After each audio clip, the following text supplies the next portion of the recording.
A Câmara dos Deputados começou a discutir o programa Mais Médicos em uma comissão geral. Serão ouvidos especialistas e representantes da categoria médica, além do governo.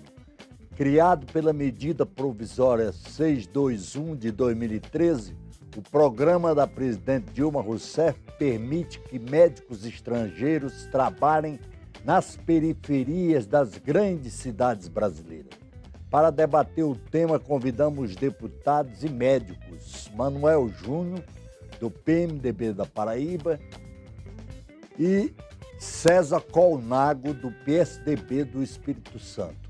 Eu sou Tarcísio Holanda e começa agora o programa Brasil em Debate, uma produção conjunta da TV e Rádio Câmara. Deputado Manuel Júnior, como é que o senhor avalia esse programa Mais Médicos? Tarcísio, na verdade, há necessidade de médicos generalistas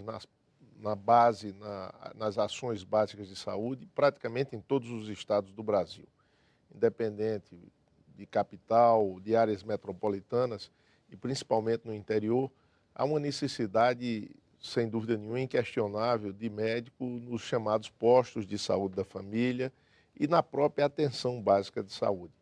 O que nós nos contrapomos à forma de fazer é que talvez o Brasil tenha condições, material humano e condições de levar o médico para a ponta, para a ação básica de saúde, sem efetivamente haver a necessidade de trazer médicos de outros países, pessoas que não tiveram, por exemplo, contato, a familiaridade com as patologias. O senhor está se referindo a esses médicos cubanos? Não só cubanos, os espanhóis, os portugueses que virão. Mas, enfim, há uma necessidade de levar médico para a ponta, para justamente atender às ações básicas de saúde. Nos municípios mais pobres, né? Nós temos, por exemplo, lá na minha Paraíba, Tarcísio, a área metropolitana de João Pessoa, o município de Santa Rita, com cerca de 150 mil habitantes, tem 46 postos de saúde da família e tem alguns postos que não tem médico. Isso acontece nos municípios mais próximos das áreas metropolitanas. E aí nós vamos identificar o porquê. Primeiro, porque não há o estímulo. Nós não temos, que eu defendo, uma carreira para atender a chamada atenção básica à saúde, a ponta. Nós não temos uma carreira que possa ser, vamos dizer, estimulante para o profissional. Segundo, as condições de trabalho dessas pessoas, seja médico, dentista, enfermeiro, são extremamente precárias. Neste município que eu me referi, dos 46 postos de saúde da família, cerca de 38 são casas alugadas. E nós constatamos, ao final, que o problema da saúde pública no nosso país se resume a dois pontos. O problema de gestão e o problema da insuficiência de recursos financeiros. De um orçamento, por exemplo, de 2 trilhões de reais, nós temos o Ministério da Saúde atendido com 80 bilhões. Isso para a universalização do Sistema Único de Saúde, nós sabemos que é muito pouco. César vai, obviamente, corroborar com alguns pontos, mas eu entendo de que nós temos profissionais capacitados, nós poderíamos utilizar, inclusive, como já existe a possibilidade de aqueles que estão concluindo o curso de medicina se interiorizarem com alguns critérios e principalmente com condições materiais e remuneratórias para que ele possa servir ao país, já que ele recebeu, muitas vezes, do próprio poder público. Eu fui formado por uma universidade pública, a Universidade Federal da Paraíba me deu o meu curso de medicina. E as universidades federais são as melhores no Brasil. E na época, Tarcísio, eu tive que prestar serviços no interior. Eu fui para o interior conviver com algumas patologias que efetivamente lá na universidade eu não tive a oportunidade de conhecer. Deputado César Colnago, como é que o senhor, que também é médico, como é que o senhor vê essas deficiências? Porque elas são mais gritantes nos municípios mais pobres e mais distantes. Os médicos estão sempre nas cidades grandes, nas cidades que que tem mais riqueza, não é? Tarcísio, primeiro queria agradecer o convite e dizer que o que o Manuel colocou eu praticamente subscrevo embaixo. Talvez teria agregar algumas outras reflexões. O primeiro, onde falta médico, falta tudo. Tá certo? Nós temos 2 médicos para cada 1.000 habitantes.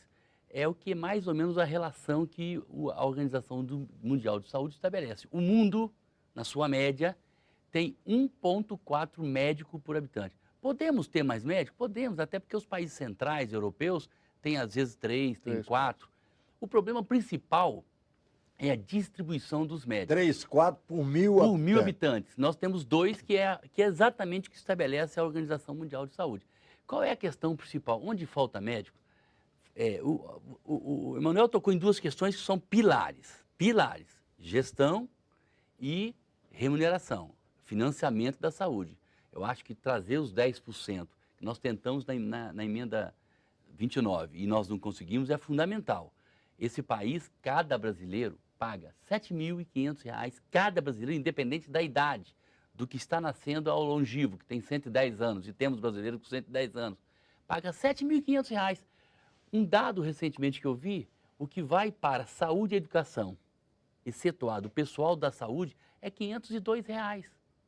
Quer dizer, é muito pouco, 80 bilhões em quase 2 trilhões de recursos públicos, quer dizer, que vai para Estado, União e municípios.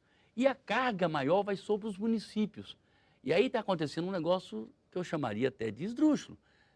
Denúncia da Folha de São Paulo dizendo que alguns municípios, para diminuir a carga sobre ele da despesa na área da saúde, porque a maioria... Peso, né? O peso, a maioria dos municípios gastam mais do que está na legislação, começam a demitir médicos brasileiros para colocar os cubanos, porque eles vão ser remunerados pela União.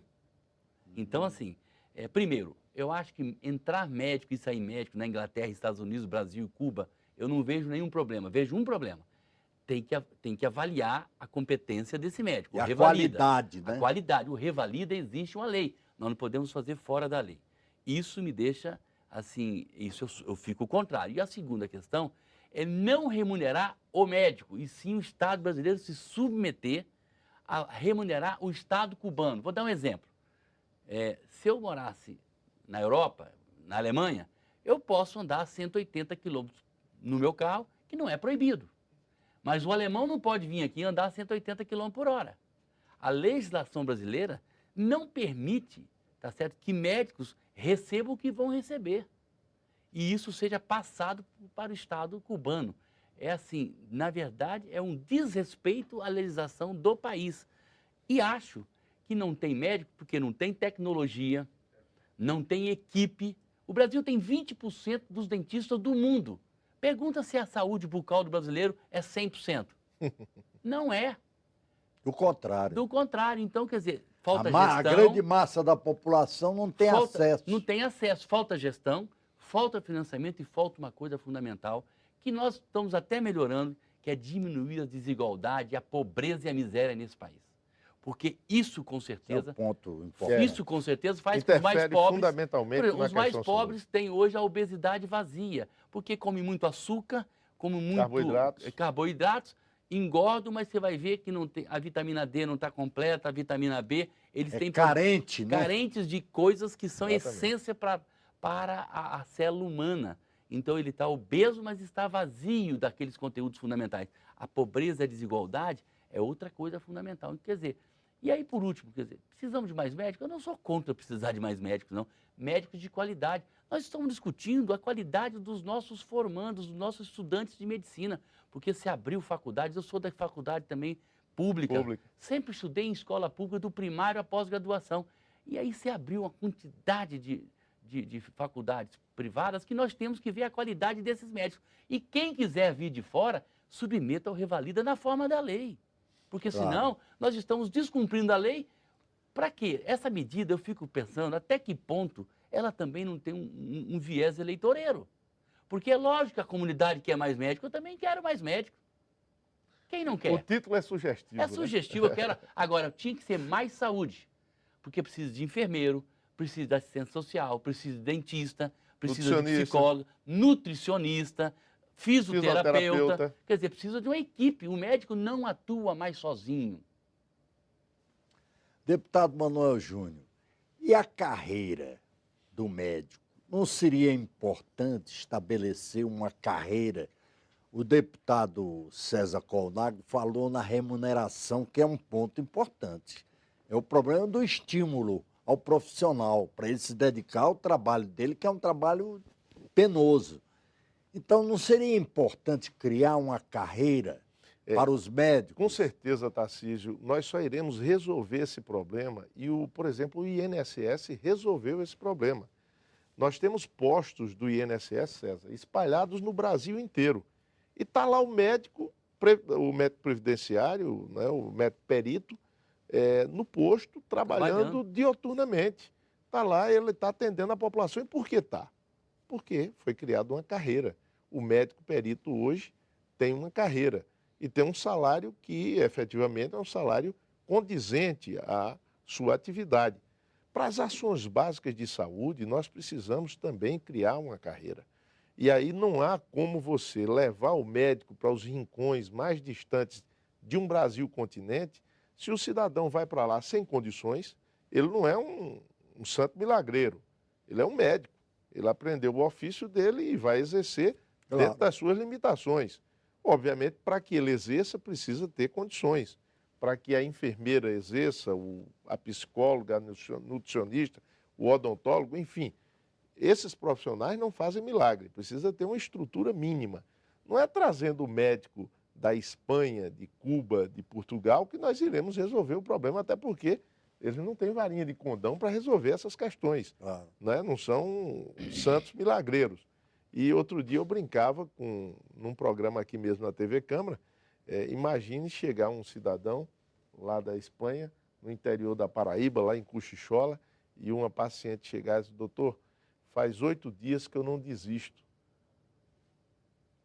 Essa pessoa com certeza vai passar aí pelo menos uma semana pesquisando o que é aquilo ali. São termos que efetivamente essas pessoas que estão chegando no nosso país precisam, além de passar pelo Revalida, que é lei, foi votado, aprovado no Congresso Nacional, sancionado pelo então presidente da República e efetivamente hoje não pode ser descumprida, uma legislação que precisa ser vista. Como também as questões de ordem trabalhista. Nós temos uma lei trabalhista no nosso país. Não podemos passar por cima disso. O Brasil em Debate vai fazer um pequeno intervalo e volta já.